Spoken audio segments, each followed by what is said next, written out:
Back in October of 2011, Samsung has launched a phone by the name Galaxy Young, or widely known as the Galaxy Y, targeting the young growing population in different global markets. This is the phone, and this is the revisiting video of it 9 years later. I'm sure there is a huge chunk of people who are watching this video would have had this phone at some point in their life. Now this is a very tiny phone, which is probably tiny than your palm, which came in a 3-inch screen, and the design is fairly simple, and the design also resembles the original iPhone on the iPod Touch. On the left side you have the volume rockers, on the right side you have the power button, on the bottom you have the microphone, and on the top you have a headphone jack and a flap which reveals the micro USB port. On the back you have a 2 megapixel camera followed by a speaker, and on the bottom of the back you have the Samsung logo.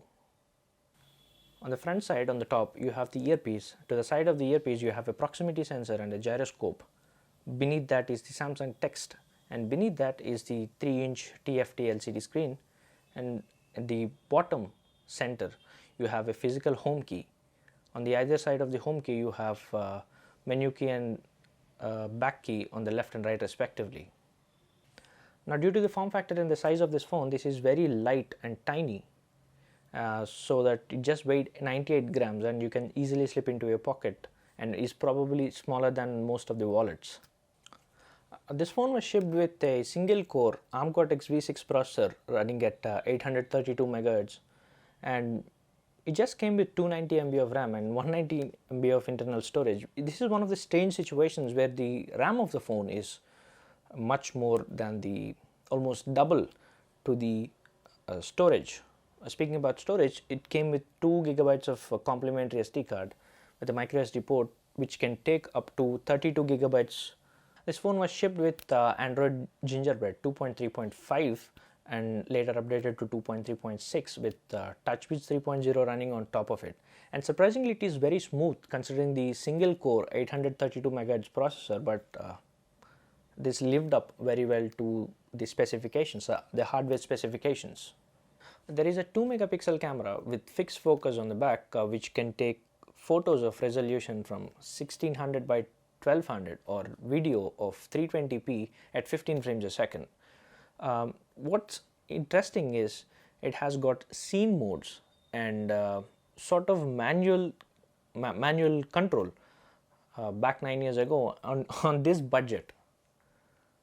That is quite unusual for phones at this price point, and that too 9 years ago. This phone came with a 3-inch TFT LCD screen with a resolution of 320 by 240 with a pixel density of 133 pixels per inch. The display is capable of showing 256,000 colors, which was a deal breaker back then, and this is not Super AMOLED or AMOLED, but an LCD TFT screen. This phone came with a 1200 mAh battery, which is removable, so is the case with many of the smartphones of that era, and lasted a day without much hassle because of the small screen real estate, and is quite efficient actually. It easily lasted a day back then. For the audio output, you have a headphone jack on the top of the phone and a speakerphone right next to the camera on the back of the phone.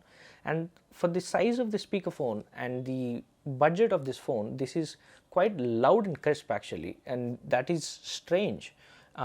Even the phones very close to this price back and never had such sort of quality from the speakers. In the box, along with the phone, you got a charger, you got a micro USB to USB-A cable and a pair of headphones, and a 2 GB micro SD card complimentary with along with a full-size adapter from micro SD to full-size SD card. Now, one of the interesting things about this phone worth noting is for 500 rupees extra, you got a variant called Galaxy Y Colors Plus, meaning where you are going to get 4 more back covers in bubblegum pink and black, white and orange, apart from the default metallic grey, so that you can change back cover every single day and feel like a new phone. And that is also one of the USP of this phone, besides being on a budget and youth appealing phone. Now, one of the more interesting things about this phone is this phone also came with an Android hotspot. It sounds very surprising for 2020, but back then this was a big deal. And this is one of the very few phones where you can share your internet connection with the fellow smartphone users.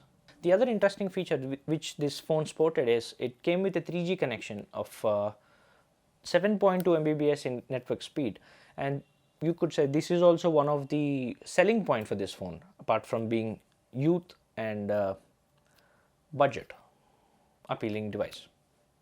Now, one of the interesting item about the packaging is on the back bottom of the box, it reads a statement: printed image can be different from actual device. All specifications and features mentioned herein are subjected to change without prior notice. For Samsung to come up with that notice, I'm not quite sure if this is a prototype or if they're not really sure about this launch, so that they had to come up with that statement. Sounds very funny, to be honest. Now, there is no actual figure of the sales of this phone around the globe, but pretty much sure this is one of the most popular headphone from Samsung. So that's it for the revisiting video of the Samsung Galaxy Y.